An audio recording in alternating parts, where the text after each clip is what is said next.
I have proof for Abigail Shrier's book, Bad Therapy.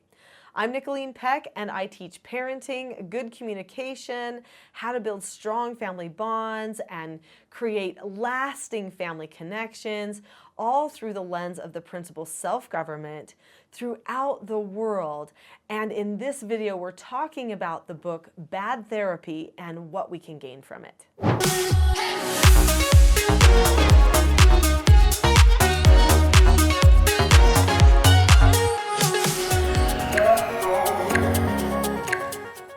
In this video, I'm going to be talking about this book, Bad Therapy by Abigail Shrier, Why the Kids Aren't Growing Up.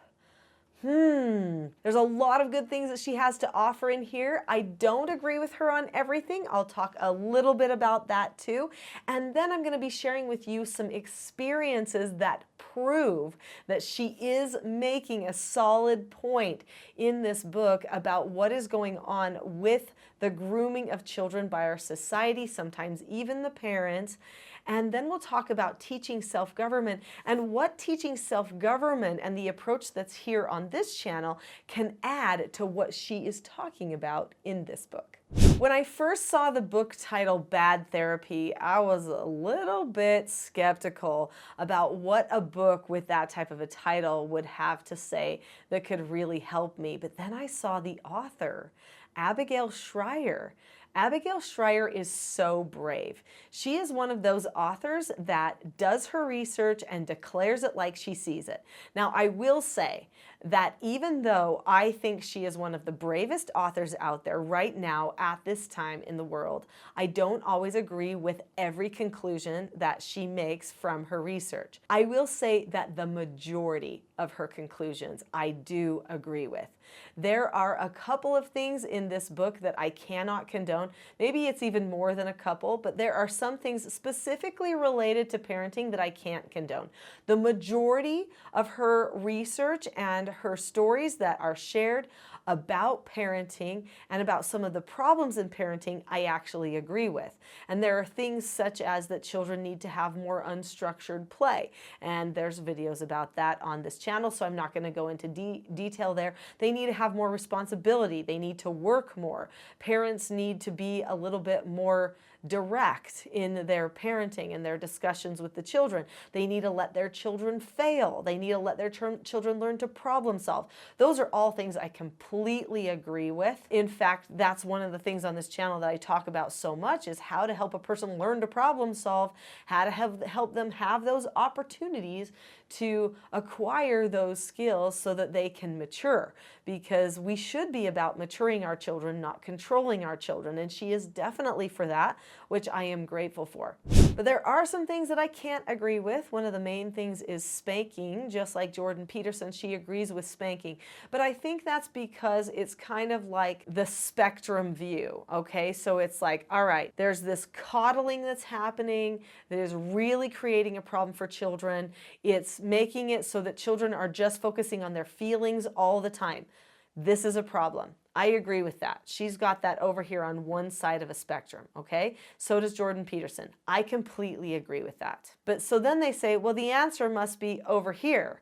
That old traditional parenting, we didn't have as many emotionally fragile people. People plucked themselves up and they just did adult life. They got themselves ready to take responsibility. They added to our society and culture instead of just leeching on the culture and expecting everyone to do everything for them, when there was this heavy-handed approach called spanking. And while that may be true, I also know spanking is not necessary. You don't have to hit a person in order to be firm, to teach them, and to have command, a sense of command in your parenting. I recently actually wrote an article all about having command. The name of the article was called I Finally Have Command, and it was a story about a father who was trying heavy-handed parenting, and he knew he was power struggling, and he was doing it because he was afraid that he didn't have full control over his children, Well, so then he switched and went to total other side, coddling, modern progressive parenting, just focusing on how the child feels and trying to be nice.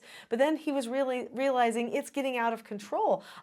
Now I have no say, and I'm not able to teach the children what I know they need to know. Then he found teaching self-government, and he was able to see, okay, wait, I can have these skills. I can have firm parameters. I can be super consistent in my correcting.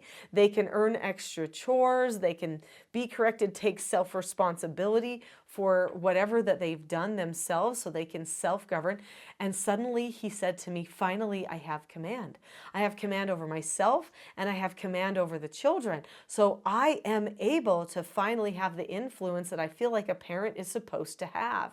So they want parents to have, and when I say they, I mean Jordan Peterson and Abigail Shrier, seem to want parents to gain command by parents being emotional at their children, and they're assuming that that's authentic, and maybe even hitting the children, spanking the children, and they're saying that's better than the opposite, which is coddling. I agree with that. However, I also know you don't have to be heavy-handed, because that can also come from fear. That can also come from insecurity, from floundering, and from trying to just emotionally control another person. It could be non-instructive also. So I'm not going to jump into that boat. There's a few things, beyond that. I'm not going to go into everything I don't agree with. If you've looked at this channel enough and you read this book, you'll probably go, oh, I bet you Nicholeen probably has a problem with that, because that's not really a principle. That's just an opinion. And so there's a few things like that that I might struggle with. But by and large, I love this book. I'm grateful for it. I'm going to be talking about it like forever. All year. I love it because it is so bold in what it declares. So let's talk about what it declares and what proof I have for it, okay? So there are a lot of things that it states, but one of the biggest points in the book, the main point in the book, is that therapy and the focus on therapy in our society and in child rearing is damaging children, is making it so that they are pulling away from their support networks, they're pulling away from their families, and they are going elsewhere looking for structure because they're not getting it fully from their homes and from the other adults in their lives. So how do all these parents who think they're structuring play and structuring everything for their children, how is it that these adults are not presenting structure to their children then? Why are they going to look for structure elsewhere? By the way, she actually claims in the book that they are going to places like, extreme movements. It might be like Antifa movements and Black Lives Matter movements and movements that are more militant, and even anti-freedom movements that are pushing against society and saying that we are going to control what gets to happen here in this society. So, and we know that on the left and on the right, there are these extreme, more militant-minded people who just say, no, I'm going to control. I'm going to control what happens in the school. I'm going to control what happens in every conversation. I'm going to control. And she says people are going toward that because they're looking for a stop switch. They're looking for somebody to give them that structure that every child is hoping for. And she talks about the research that was groundbreaking many, many years ago about how children need structure. How are parents undermining this structure? By putting their children in therapy. She's saying that when parents put their children in therapy, they're actually saying to the child, it's an unspoken message, I don't know what I'm doing here, and so you need somebody else to parent you, not me. They're turning the reins over to somebody else. And then when the child goes to the therapy, so often it's non-directive psychotherapy instead of cognitive behavioral therapy or DBT. So CBT and DBT she definitely agrees with, which I also agree with. But that non-directive psychotherapy where the child is supposed to direct themselves when they don't have a fully functioning developed brain yet. I mean, their prefrontal cortex is not even developed yet. How can they fully figure out their problem if they're not given any strategies for problem solving? And instead, the emphasis is on what makes you feel bad. How bad is it? How about you tell us how bad it is? And she says it's not just happening in therapy offices, but it's also happening in schools. It's happening online. It's happening in a lot of conversations. Sometimes even people at churches are bringing in these therapeutic conversations with young people where they're getting them to try to fess up about what's going on with their parents and having a negative mindset for parents. She talked about how children are sitting in therapy offices and in schools, and they are being prompted to basically talk bad about their relationships with their parents and try to air anything that could possibly be dirty laundry to get the attention of the teacher, the friends, the therapists, fill in the blank, the neighbors, whoever is talking to them. Whenever you gossip about another person, you actually have to now hold that story. You hold the bad feelings toward that person. It actually distances you from them. So the next time that you're with them, you now have to get over the fact that you have created a negative narrative about that person. That is not healthy for your relationship.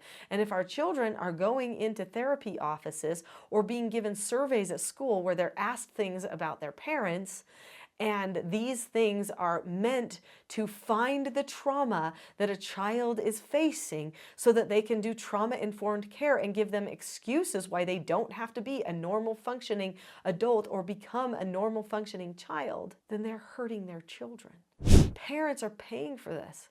Parents are thinking it sounds so great, and they don't even know that this is what is ultimately ripping their children away from them emotionally, psychologically, and even logically sometimes, because the logic that's being presented is this victim-based logic that in the end is so incredibly disempowering. So in the past month, I meet with people. People schedule times where they can have one-on-one calls for me. So on my Teaching Self-Government website, they can schedule a time just with me, or sometimes they can schedule it with mentors, people that I've trained. In the past month, I have had many of these calls, except for one. Every single call relates to this bad therapy. So I'm just going to share with you a conversation that I had with one set of parents. Their children are struggling, one in particular, incredibly struggling, to the point that the child is getting mad when the parents try to do nice things for them. The child is saying, "That's not good enough. You don't care about me enough. You didn't do enough for me. You took something away. I can never forgive you for that." They are actually holding grudges against the parents. So while talking with the parents, I just asked, okay, well, so tell me therapeutically, I mean, what's been going on? Well, she's been in therapy for a long time.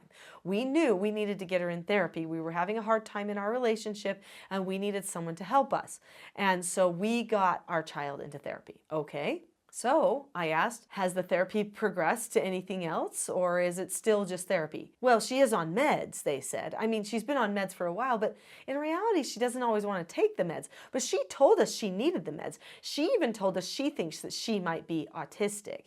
And she told us that she's pretty sure she has ADHD. And she's doing a lot of self-diagnosing because she really is into her mental health and if she feels stable. And she tells us about the trauma that we've caused her. And we've tried everything that we can do to tell her we're sorry for causing the trauma and to try to not cause her any more trauma. But the problem is that everything we do seems to cause trauma. Interesting, I say. So when she started therapy, did this type of problem with her having the trauma get bad or get worse, or did it get better? And they said, oh, it's gotten way worse since the therapy, but we don't dare take her out of the therapy because we're afraid she might hurt herself. I mean, she's talked about self-harm and stuff like that, and we don't want that on our conscience. That's just one conversation with one set of parents. Many parents have had almost that exact same conversation with me. Now, I'm not doing an official study, but with the amount of parents that I talk to on a regular basis about putting self-government into their home and about what's been going on and what problem they're trying to solve, and hey, here's the skill I would use for that, They tell me this kind of stuff all the time. So I can say that I know Abigail Shrier has her facts straight. I have to boldly tell these parents, you know what? It could be that the therapy is inducing a trauma mindset and you need to remove her from therapy. And they will say, ooh, do we dare do that? What if she hurts herself? And then I have to tell them what I did as a therapeutic treatment care parent for troubled teens who were suicidal, and how I would help them when they were doing self-harm and those types of things to break out of that habit, that cycle, that attention seeking, those things that they were doing. That doesn't mean that self-harm isn't something to be concerned about. And it doesn't mean the suicide's also not something to be concerned about. We know that people are doing it more than ever before. People are actually going the distance with it more than ever before. That's scary. But I also know that wallowing in your problems does not help you over that hurdle. And therapy can be causing a lot of problems. So what can teaching self-government do? Teaching self-government is automatically prepared to handle this problem. So everything on this channel is about learning self-government, and it's all action-focused. So there is a difference between being self-focused or feelings-focused and action-focused. Shrier said the problem is everything's been turned to feelings, and affirming everybody's feelings for everything, that's the problem. Well, in the teaching self-government model of parenting, while we do seek to understand and care and have good open discussions with the children, we also are fully action focused. We do a lot of describing what's going on and what should be happening. That pushes us forward. Also, we allow the children to earn extra chores as negative consequences. This is an action focus where they're actually doing work, which she says is a very good thing as well. They also get the opportunity to know, these are the skills I need. How am I doing on that skill? Am I moving forward or not? Basically is the unspoken question that they have to ask themselves again and again. Am I holding myself back with excuses, or am I moving forward?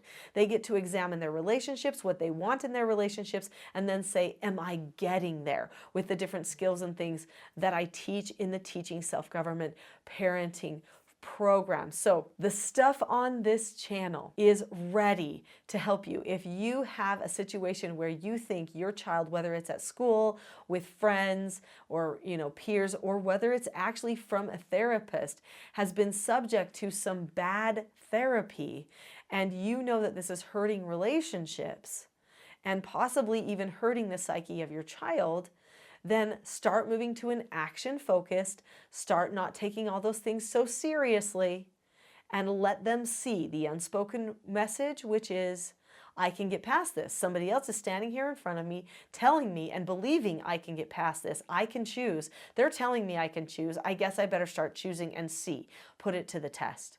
Because what happens when you get into a feelings focus and you start making excuses and affirming that is the people become disempowered. They think they have no choice. We have a whole bunch of young people, young adults, sometimes even adults now having children, who think they do not have a choice in their circumstances, that it is all falling apart and that's just the way it is. There is no way that's the narrative of life. What would we ever make movies about? Because the movies are always about people who overcome and who do choose something different. If you would like to learn more about teaching self-government and about how you can help your family and yourself learn the skills and principles of self-government, I highly recommend that you watch the video, The Not So Known Secret to Parenting Success, next. I'll see you there.